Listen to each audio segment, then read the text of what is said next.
본문 말씀을 중심으로 예루살렘에 입성하신 예수님이라는 제목으로 말씀을 나누도록 하겠습니다. 우리가 이제 벌써 12월이 되었고요. 12월이 되면 이제 가장 기억에 되는 것은 성탄절입니다. 세상에서 많이 퇴색된 의미의 이름 성탄절이지만, 그러나 예수 그리스도께서 십자가에 달려 죽으심으로 우리를 구원하시기 위해서 가장 비천한 곳으로 내려오신 그 기간이기도 하지요. 그래서 초대교회 때는 성탄절을 지키는 것은 이교도들이 하는 짓이라고 생각을 할 정도로 예수님께서 낮아지셨던 그 날입니다. 또 그 이유가 뭐냐? 예루살렘에서 우리를 위해서 십자가에 달려 죽으시기 위함이지요. 지금 예수님의 여행이 시작이 되었습니다. 수르보니게 여행 이후로 예수님께서 예루살렘을 향해서 가고 계시는데, 마지막 일정이 이제 시작이 됩니다. 여리고에 도착을 하셨고요. 여리고에서부터 예루살렘으로 이제 올라가십니다. 당시에 예수님께서 예루살렘으로 입성하실 때의 절기가 있는데, 그때의 절기가 유월절입니다. 유월절은 당시에 유대의 남자들이 다 순례를 하는 시기이기도 하지요. 또 유월절의 의미를 우리가 잘 알고 있지요. 출애굽할 때에 애굽에서 종살이하고 있을 때 하나님께서 이스라엘 사람들을 거룩하게 구별한, 그래서 문설주에 양의 피를 바른 집은 장자들이 살았지만 나머지는 다 죽었었던, 대신 양의 피에 문설주를 받은 가정들은 놀랍도록 큰 구원을 얻었었던, 그래서 구원받은 사람들이 하나님을 신뢰하고 그 백성들이었었던 사람들이 죽음의 날에 구원을 받는, 또 승리를 경험하는 그러한 절기입니다. 이 시기가 당시에는요, 유대인들이 굉장히 흥분하는 시기이기도 합니다. 그래서 사람들이 굉장히 많이 모이고요. 그 다음에 축제의 시간이기 때문에 굉장히 많이 흥분하지만, 또 이때에 이 로마나 또 이 정치를 하는 사람들에게는 굉장히 불안한 시기가 뭐냐면, 밀란이 자주 일어나요. 사람들이 많이 만나고, 또 그 시기가 로마 시대이기 때문에 독립을 꿈꾸는 유대인들이 끊임없이 고민하는, 그래서 6월절 때에는 밀란이 많이 일어나고, 그래서 십자가가 설 일이 되게 많아지는 이러한 시기입니다. 우리는 십자가 하면 예수님의 십자가만을 생각하지만, 당시 십자가로 가로수처럼 세워놓기도 했었다, 뭐 이런 기록이 있다고 해요. 그러니 굉장히 흔했었던 형벌. 왜 그렇게 흔했느냐? 십자가형은 반역죄에만 가는 것이거든요. 반역을 할 때. 그러니 이스라엘 사람들이 얼마나 많은 일들을 했었는지 우리가 알 수 있는 것 같아요. 옛날에 80년대에도 대학의 축제가 끝나면 마지막 날은 최루탄이 터지면서 끝났었거든요. 축포가 최루탄이었었던 그러한 시기가 있었는데, 이때도 마찬가지입니다. 사람들이 오랜 세월 하나님의 은혜를 감사하지만 흥분하고 많은 사람들이 모이면 마치 다이너마이트에 불만 붙이면 터지듯이 그렇게 모일 수 있는 그러한 시기입니다. 이 시기를 이제 우리가 상상에다 두고 예수님의 입성을 갖다가 한번 보면 좋겠습니다. 사람들이 이미 예수님을 따르는 사람들도 있었겠지만, 굉장히 많은 사람들이 예루살렘을 향해서 가고 있었어요. 그리고 그 사람들이 갈 때에는 일정한 루트가 있었습니다. 그래서 예루살렘에 올라가기 마지막에 모이는 곳이 대부분 여리고였고요. 그 여리고에서부터 이제 사람들이 올라갑니다. 그러면 어떤 분들은 그렇게 얘기하더라고요. 예루살렘에 도착하면 흥분할 수밖에 없대요. 이유가 뭐냐? 계속해서 언덕인 거예요.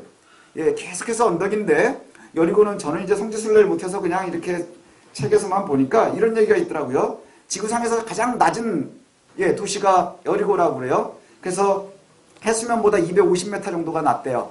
그러니까 굉장히 낮지요. 거기서부터 여리고까지가 한 15km가 되는데 쭉 걸어 올라가는데, 예루살렘은 얼만큼이냐면 해발 900m예요. 그러니까 여기 도봉산보다 높아요. 위치가. 그럼 200m에서 쭉 올라가면 1.5km 정도 되는 데서 거의 1000m로 올라가는 거니까 등산하듯이 올라가겠죠. 그러니까 사람들이 막 굉장히 힘들어 올라가는 거예요. 그래서 왕이나 높은 사람들은 절대 걸어가지 않고 짐승을 타고 올라갔다고 합니다. 예수님도 짐승을 타고 올라가기로 작정을 하신 거예요. 그래서 나귀를 타고 올라가십니다. 예수님이 올라가는 동안에 많은 사람들이 순례를 같이 올라가고 있었겠죠. 그런데 들어갈 때에 굉장한 볼거리가 생긴 거예요. 볼거리가 생기고 굉장한 이벤트가 생긴 게 뭐냐? 예수님을 그렇게 따라가던 사람들이 무엇 때문에 흥분했는지는 모르겠어요. 예수님은 지금 뭐하러 올라가시는 거예요? 십자가를 감당하기 위해서 그의 백성들을 구원하기 위해서 올라가시는데, 사람들이 기다리고 있는 그 예수님의 이미지가 있어서, 심지어는 이제 나귀를 타고 올라가시는 그 예수님을 보고요, 사람들이 가지를 다 꺾어서 나뭇가지들을 꺾어서 흔들기 시작을 했다는 겁니다. 또 심지어는 길가에 겉옷을 벗어서 깔았다는 것이지요. 요즘같이 뭐 길이 깨끗한 게 아니라 완전히 먼지길일 텐데 거기에 깔았다. 이게 쉽지 않은 일이에요. 예, 한번 상상을 해보십시오. 사람들이 막 소리를 칩니다. 그다음에 나뭇가지를 꺾어서 막 흔듭니다. 그리고는 어떤 사람들은 흥분해가지고 겉옷을 벗어서 길에다가 깔기 시작하는 거예요. 지난주에 본 것처럼 거지들에게 겉옷은 전 재산과 같은데 그것을 갖다가 깔아놓는다. 이게 평범한 상황이 아니죠. 여러분이 정치를 하는 헤로당이거나 아니면 빌라도라고 생각을 해보십시오. 굉장히 흥분이 될 거예요. 긴장이 되고 있는 그런 상황일 거예요. 이런 일이요, 예루살렘에는 없었대요. 예루살렘에 올라갈 때 그럴 일이 없었는데 언제 있었느냐 하면 마카비 시대에, 마카비오 기억나시나요? 우리 이 신구약 중간사에 있을 때 마카비오가 그 반란을 일으켜서 잠깐 동안 한 300년 동안 독립을 하거든요. 그때에 안티오쿠스하고 전쟁을 하고 이겨서 올라갈 때, 예루살렘을 들어갈 때 이 모습과 똑같았다는 거예요. 사람들이 가지를 흔들었고 그리고 소리를 지르면서 다윗의 자손이 오는 것을 갖다가 되게 반겼었고 이런 일이 있었는데 그 사건과 너무나 비슷해지는 것이지요. 최고의 존경, 최고의 사람들의 믿음을 표현하는 거예요. 그리고 나서는 또 뭐라고 소리를 치느냐? 우리 성경에 나오는 걸로 보면 후산나 찬송하리로다, 주의 이름으로 오시는 이여 찬송하리로다, 우리 조상 다윗의 나라여, 가장 높은 곳에서 호산나 호산나 이랬다는 것이죠. 이게 좀 이렇게 우리한테 잘 와닿지 않는데 요즘 표현으로 그냥 바꾸면 당시의 히브리어의 이제 관용적인 표현을 갖다가 우리가 지금 쓰는 표현으로 확 바꾸면 뭐라고 하느냐 하면 이렇게 표현하면 돼요. 우리가 당신을 찬송합니다. 어서 오십시오. 환영합니다. 예수님 우리 조상 다윗의 노성에 오신 것을 환영합니다. 환영합니다. 이 얘기예요. 다윗의 왕궁에 오시는 것을 우리가 환영합니다. 이 얘기는 뭘까요? 개선하는 왕을 갖다가 기대하는 거예요. 개선하는 왕을 기대하는 것. 이 표현은 정확하게 전쟁에서 승리한 왕이 개선할 때에 개선문을 통과하는 모습이라고 합니다. 수많은 사람들이 예수님을 환영하고요. 이 상황을 상상하면 이 모든 군중들이 가짜가 아니에요. 환영하는 척하는 게 아니고요. 실제로 엄청나게 환영을 하고 있는 거예요. 그리고 이 6월절에 입성하시는 예수님을 진심으로 환영하는 거예요. 그걸 우리가 알 수 있는 건 겉옷을 깐다? 이 겉옷을 깐다? 이게 쉽지 않죠? 근데 사람들이 누구를 기다리고 있느냐? 정치적인 메시아, 사회적인 메시아, 경제적인 메시아, 나의 어려움을 해결해 줄 메시아 기다리고 있다는 것이죠. 그런데 반란은 일어나지 않았어요. 왜일까요? 당사자가 관심이 없으니까. 예수님이 딱 불을 붙이면 터질 텐데, 터질 텐데 모두가 예수님과 함께 전쟁으로 나갈 수도 있을 텐데 예수님은 그러하지 않으십니다. 그리고는 제일 먼저 하시는 게 뭐냐? 그 사람들과 같이 하지 않으시고요. 제일 먼저 간 건 성전을 들어가세요. 성전을 보시고 그리고 나서는 쭉 확인을 한 다음에 잠깐 밖으로 나가서 베다니에서 하루를 묵으시고 그 다음날 다시 예루살렘으로 이제 들어가시려고 보는데 무화과 나무를 하나를 봅니다. 제가 볼 때는 이 성경에 나오는 모든 생물 중에서 제일 억울한 게 이 무화과 나무거든요. 이 무화과 나무가 있는데 예수님이 아침에 보시고는 무화과 나무가 이파리가 엄청나게 가득했다는 거예요. 아주 볼만했겠죠. 그래서 가까이에 가셔서 무화과를 좀 보려고 그랬더니 잎사귀는 그렇게 무성한데 열매가 없는 거예요. 그러니 얼마나 기분이 나쁘셨는지 저주를 하셨습니다. 그 무화과 나무에다 저주를 해요. 이후로 너희 열매를 먹을 자가 없을 것이라. 근데 성경에 보면 뭐라고 되어 있냐면 무화과 철이 아니래요. 13절에 보니까 당시에는 무화과가 안 열리는 게 맞아요. 무화과 철이 아니래요. 그럼 무화과가 왜 여기에 뜬금없이 이 무화과 나무의 이야기가 나올까 하는 것이죠. 심지어는 무화과 철도 아닌 무화과가 없다고 저주를 받았어요. 이 이유가 뭘까 하는 것이죠. 예수님께서 무화과 나무를 보신 다음에 바로 하시는 일이 성전으로 들어가십니다. 성전으로 들어가셔서 우리가 하는 것처럼 뭘 하시죠? 성전을 정화하세요. 성전을 정화하는데 어떤 일들이 있느냐 하면 그 안에서 예수님께서 돈 바꾸는 사람, 그 다음에 비둘기 파는 사람, 이 사람들을 갖다가 다 내쫓아 버렸어요. 다 내쫓아 버리고는 그 다음에 그 사람들의 의자와 자판이나 이런 걸 다 뒤집어 엎어버린 거예요. 그리고 그 누구도 물건들을 들고 돌아다니지 못하도록 했어요. 예, 이것은 성전을 정화하는 것이라고 하는데 성전을 우리가 한번 생각해 볼 필요가 있지요. 성전이 어떤 곳이지요? 구약시대에 처음에 보면 하나님이 함께 하셨던 장소의 상징이기도 하지요. 그리고 그곳에서 물건을 들고 돌아다니는 건 레위인들만이 가능합니다. 그리고 그곳은 제사를 드리는 곳이에요.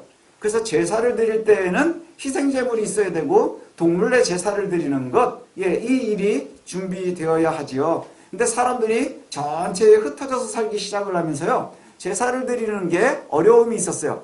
왜냐하면 흠이 없는 짐승을 가지고 와서 제사를 드려야 하는데 갈릴리에서부터 데리고 오면 흠이 생기거나 하면 안 되잖아요.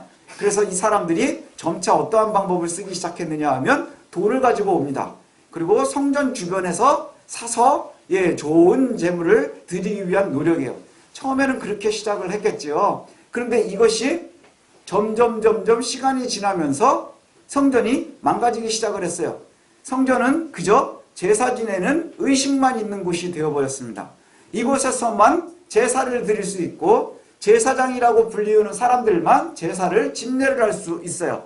이러한 상황에서 사람들이 돈을 가지고 와서 짐승을 사려고 하는데 짐승을 어떤 짐승을 사야 되느냐? 성전의 제사장들과 연결되어 있는 사람의 짐승을 사는 거예요. 그러니까 실제로 흠이 없거나 좋은 짐승이 아니라 지정된 짐승을 사야 제사가 드려지기 쉬워져요. 제사할 대상을 누가 정하느냐? 순서를 제사장들이 정하니까 성전에서 파는 것들을 사야 되는데 문제는 그 중간에 그럼 그 재물들을 사려면 어떻게 해야 되느냐? 시장에서 사용되는 돈을 쓰는 게 아니라 성전에서만 사용되는 동전으로 또 환전을 해야 돼요. 환전을 해서 짐승을 사서 그리고 제사를 하면 제사장들이 빠르게 제사를 드려주지만 내가 짐승을 끌고 온다든지 아니면 돈이 없어서 다른 곳에서 사가지고 오면 이거는 야매기 때문에 받아주지를 않는 거예요. 그러면서 성전은 오랫동안 굉장히 바쁘게 제사를 드립니다. 근데 문제는 뭐냐 하면 이 성전이라는 곳은 거룩하게 구별되어 있어야 되는 곳이지요. 하나님을 믿는 하나님의 백성들이 하나님이 나의 주인인 것을 갖다가 신뢰하고 화목제사를, 번제를, 속죄제를, 속건제를 드리는 곳이 바로 성전인데 여기에서는 그런 의미들이 이제 없어지기 시작하는 거예요. 형식만 남아버린 것이지요. 형식이 남아있고요. 그리고 나서는 사람들은 다 뭘 하느냐? 이제 그 안에 돈이 왔다 갔다 하기 시작하는 거예요. 좋은 재물 필요 없어요. 우리가 인증해준 가게에서 파는 짐승만 받아야 되는 거예요. 환전을 하면 여러분들도 아시죠? 달러로 바꿨다가 다시 달러를 돈으로 바꾸면 우리가 계속 세는 것처럼 환전하는 데는 환율이라는 것이 있고 이런 일들이 벌어져요. 또 어떤 이 기록에 의하면 얼만큼까지 사람들이 이 돈에 예민해졌었느냐 하면 짐승을 계속 죽이면 피가 떨어지잖아요. 그러면 그 선지나 이런 것들이 이제 흘러가도록 배수를 하는데 그것이 땅을 기름지게 하는데 좋답니다. 그래서 그것도 내다 팔았대요. 이런 기록도 있다고 합니다. 그럼 우리가 한번 생각을 해보면 여기에 하나님은 없는 거예요. 하나님은 없고 화려한 제사가 남아 있었어요. 그리고 요즘에 뉴스에서 보면 나오는 것처럼 완벽한 성전 카르텔이 형성이 되어 있는 거예요. 제사장과 환전하는 사람들과 짐승을 파는 사람들. 그래서 예수님께서 거기서 돈 바꾸는 사람들과 비둘기 파는 사람들을 갖다가 다 내어쫓았다. 그리고 나서 사람들이 물건을 가지고 돌아다니지 못하게 했다는 것은 거룩함을 회복하기 위함이지요. 그리고 예수님께서 한마디 하셨어요. 뭐라고 하셨죠? 여기는 내 집은 온 민족들이 만민이 기도하는 집이라. 이것은 모든 민족, 유대인들, 너희들 뿐만이 아니라 온 세상에 하나님을 믿는 사람들이 기도하는 기도의 집인데 너희들이 강도의 소굴을 만들었구나. 이렇게 표현하시는 거예요. 너희들이 강도의 소굴을 만들었다. 강도의 소굴이라는 게 뭘까요? 열려라 참기 하면 쫙 열리는, 그거 아시죠? 다? 열려라 참기 하면 쫙 열립니다. 그럼 거기에 들어가면 뭐가 있나요? 보물들이 가득한 거예요. 이 열려라 참기의 비밀은 누가 알고 있는 거예요? 도둑놈들이 알고 있는 거예요. 성경과 보물이 숨겨져 있는 그 도둑들의 소굴과 다르지가 않은 거예요. 열려라 참기의 비밀을 알고 있기 때문에 그 주문을 알고 있는 제사장들만이 그 안을 들어가는 거예요. 예, 이와 같은 모습이 되어가는 것이지요. 이게 밖에 예수님의 저주받은 무화과의 상징이에요. 무화과 나무가 어땠나요? 예수님이 왜 거길 가봤나요? 잎이 너무너무 무성하고 화려한 거예요. 나무가 너무너무 좋은 거예요. 그런데 그 나무의 비밀은 뭔가요? 무화과 나무인데 무화과가 없어요. 이게 참 어려운 것이죠. 무화과인데 무화과가 없어요. 왜 우리 가끔 가다가 보면 그렇지 않나요? 예, 주변에도 보면 예, 빵집인데 저녁에 가보면 빵이 없어요. 그렇지 않나요? 예, 저녁에 가면 빵이 없어요. 예, 붕어빵 가게도 저녁 때 가보면 붕어빵이 없어요. 그러면 의미가 없는 것이죠. 무화과 나무에는 무화과 열매가 있을 때 무화과 나무에 의미가 있는 거예요. 예, 성전에서도 성전에 열매가 있어야 하는 거예요. 이파리가 화려해서 예, 아무 보기 좋은 그 화려함이 하나님 보시기에는 어떠냐?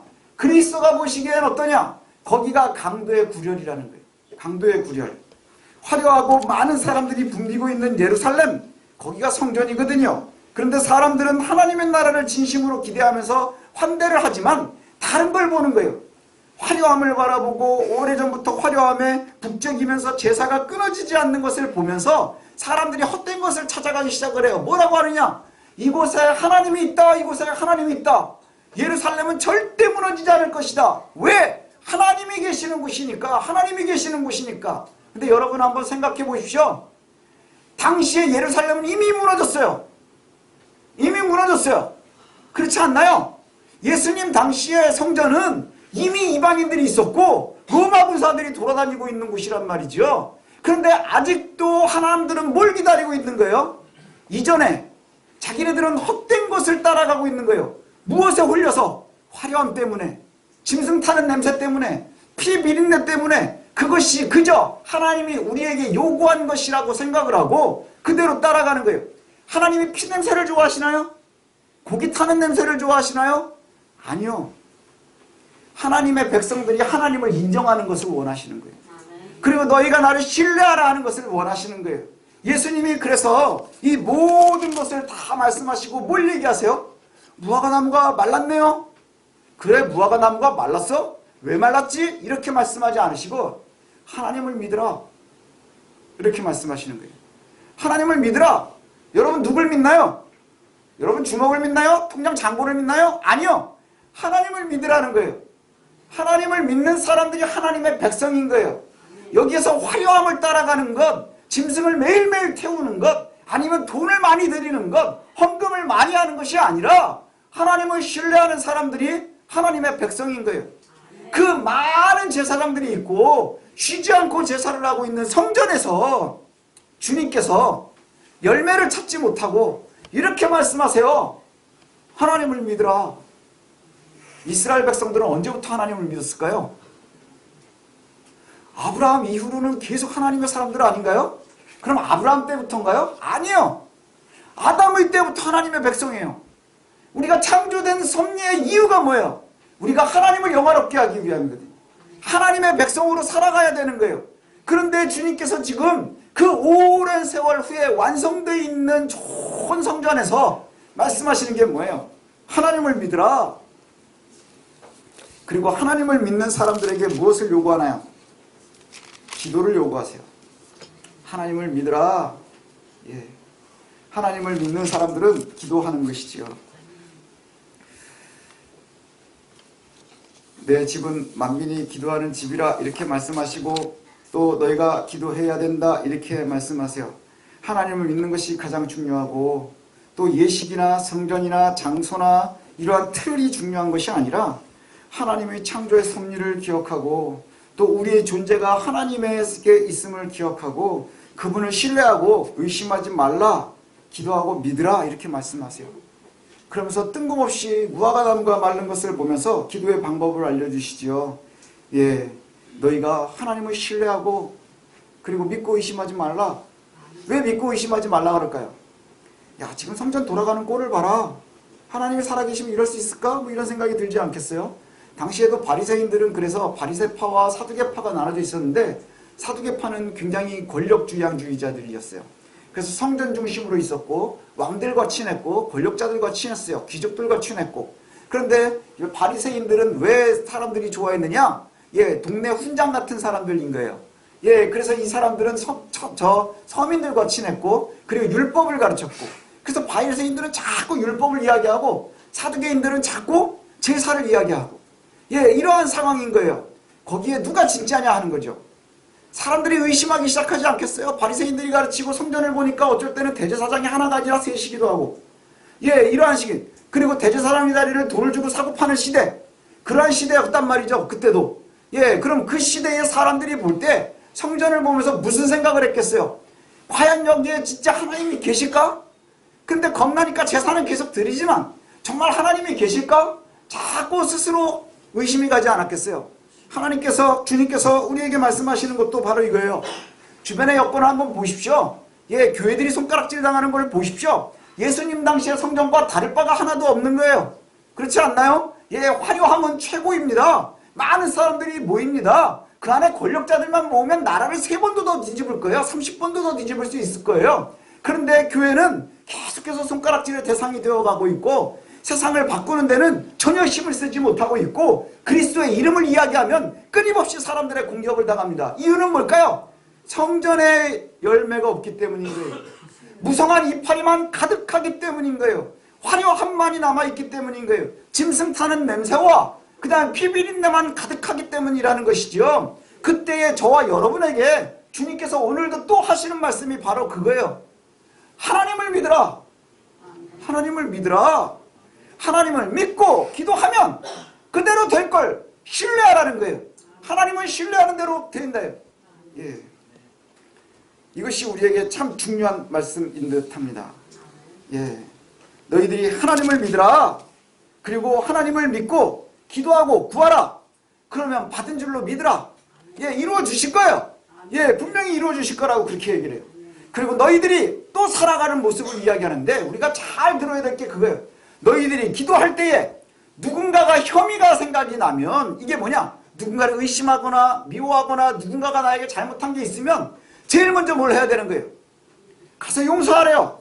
그래야 하늘에 계시는 너희 하나님도 너희를 용서하실 것이라.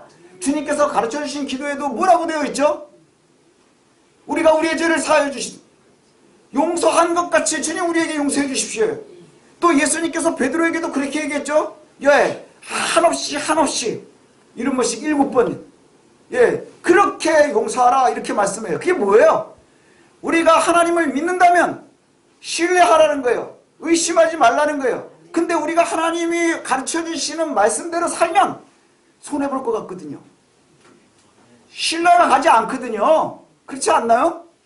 예, 딴 사람들 다 나쁜 짓 하고 다닐 때 나 혼자 선하게 살려고 그러면 100% 손해보거든요.